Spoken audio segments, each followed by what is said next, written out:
Salve você antenado aqui no canal, meu nome é Lineker Biondi, você está no MCV Play, então dá o play para ficar pertinho de todas as informações do Vasco nessa quinta-feira de apresentação de reforços, chegada de Lloyd Augusto e muito mais, hein? Agora há pouco no CT Moacir Barbosa foi apresentado o atacante Benjamin Garré e Nuno Moreira, um médio ofensivo, como ele falou, um atacante ali pelo lado esquerdo, enfim. Jogadores apresentados e à disposição do técnico Fábio Carille. Vamos falar bastante sobre isso e bastante sobre o clássico contra o Flamengo nesse final de semana. Álvaro Pacheco falou, hein? Vamos trazer para você nesse vídeo informações sobre essa questão. Enfim, vamos falar bastante sobre Vasco. Eu peço só para você deixar o joinha para dar aquela moral e ir lá nos comentários deixar a sua opinião. E falando em comentários, exclusivo que eu falei de Lloyd Augusto hoje, de Bryan Palacios do Atlético, tá? Tá lá no meu canal no YouTube, o vídeo subiu mais cedo e eu vou deixar ele disponível para você aqui, ó, no primeiro comentário fixado. Estamos chegando lá a mais de 82 mil inscritos e quando chegarmos a 100 mil, vocês participarão de um sorteio de camisa autografada dos jogadores cruzmaltinos, beleza? Então corre lá embaixo, clique, é só você ir ali agora, clicar no link, se inscrever e acompanhar o último vídeo para saber sobre a chegada do Lloyd e também sobre a situação de Bryan Palacios, beleza? Nesse vídeo aqui a gente vai falar sobre Nuno Moreira, Álvaro Pacheco e também vamos falar sobre Benjamin Garré. Solta a vinheta, sem mais delongas, bora pro vídeo, corre ali embaixo rapidinho enquanto a vinheta tá no ar, bora!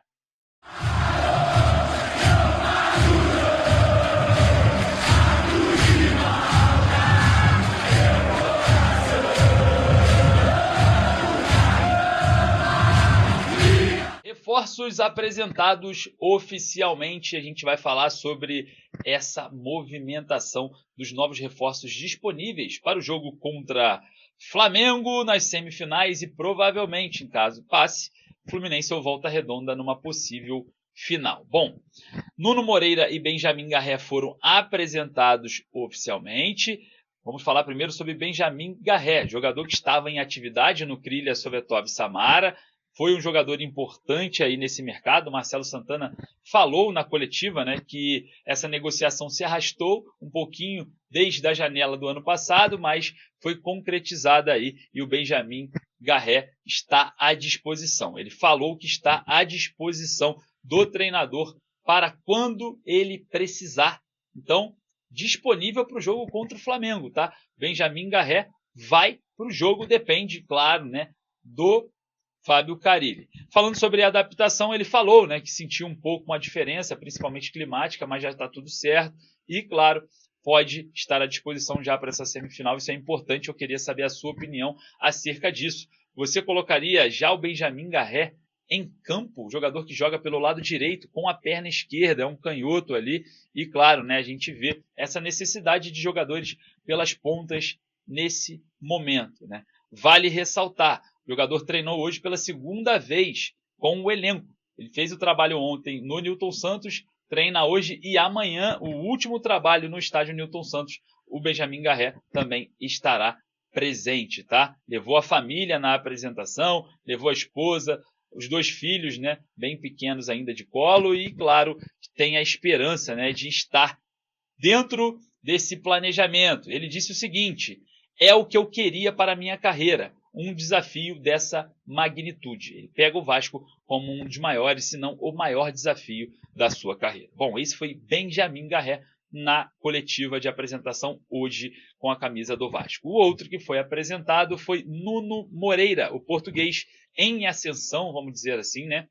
O Marcelo Santana falou sobre arrastar essa negociação posteriormente a um avanço de carreira, né, a uma alavancada na performance do jogador, foi ficando mais difícil na negociação, foi ficando mais complicado de tirá-lo do Casa Pia, né, existiam outros clubes interessados, o jogador que ganhou uma premiação importante no mês de janeiro como o melhor jogador da Primeira Liga, chegou ao Vasco, se concretizou a negociação e também está pronto, tá? Ele falou que teve uma conversa, né, com Álvaro Pacheco, ex-treinador do Vasco. Você se lembra do cara da boina não durou muito tempo aqui no Vasco, né? A gente teve a demissão dele de uma forma muito veloz, né? Porque o Vasco teve uma sequência de jogos muito negativas, né? E o homem da boina mandou o papo, tá? Falou muito bem do Vasco para Nuno Moreira, o jogador que chegou falando também que sim, vai ser um jogo disputado até o último minuto. Então, o que as pessoas falam eu não ligo e não me interessa. Sobre a soberba e também sobre a imprensa falando aí que o Flamengo já ganhou, já venceu, não precisa mais, enfim.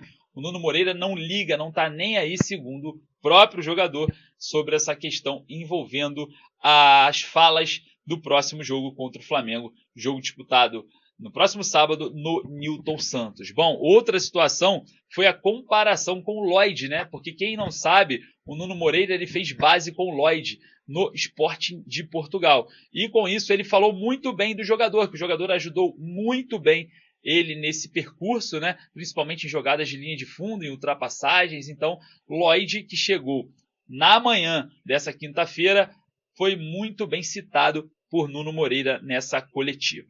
Bom, eu queria saber, obviamente, a sua opinião. Você já colocaria Garré e Nuno Moreira no time titular? Vai ali nos comentários e traz pra gente aí o panorama da sua opinião. Bom, na manhã dessa quinta-feira, Lloyd Augusto chegou. Eu falei do Lloyd na edição anterior, então corre lá, tá? Não tem problema nenhum. E também falei sobre a situação de Brahim Palacios e vou atualizar aqui para vocês a situação do jogador colombiano que está no Atlético Mineiro. Bom, existe uma janela chamada janela doméstica, tá? Que é a janela que, na verdade, dá um suporte para os clubes que disputam os estaduais na reta final não perderem os seus jogadores. Então essa janela doméstica de 10 de março até 11 de abril, ela serve para que jogadores que disputaram os estaduais e não defasaram os seus clubes antes do momento, né, porque a janela fecha amanhã de transferências, a situação é que o Brahim Palacios entra exatamente no quesito que dá para o Vasco buscá-lo nessa janela doméstica até dia 11 de abril. Então, tranquilidade nesse caso, Brahim Palacios pode chegar a qualquer momento, depois mesmo após essa janela se fechar, por conta da questão envolvendo janela doméstica. Outra situação é que o Vasco corre, tá? Contra o tempo, já vai entregar na tarde dessa quinta-feira toda a documentação para a Ferdi, tá? Para contar com Lloyd Augusto contra o Flamengo já nessas semifinais. Será que dá tempo? E nós estamos aqui de olho no bid para trazer para vocês em cima do lance se Lloyd Augusto vai ou não para o jogo. Então não perca, nos acompanhe para não perder. Beleza, galera? Então é isso. Queria agradecer a sua presença, deixe lá nos comentários a sua opinião, deixe o joinha para dar aquela moral e, claro, não esqueça de nos seguir em todas as redes sociais, em toda a nossa programação, para você não ficar de fora de literalmente nada. Não perca, tá? Tem muita coisa para a gente falar ainda nessa quinta-feira. Vou ficando por aqui, daqui a pouquinho eu estou voltando com muito mais informações. Um forte abraço, saudações vascaínas.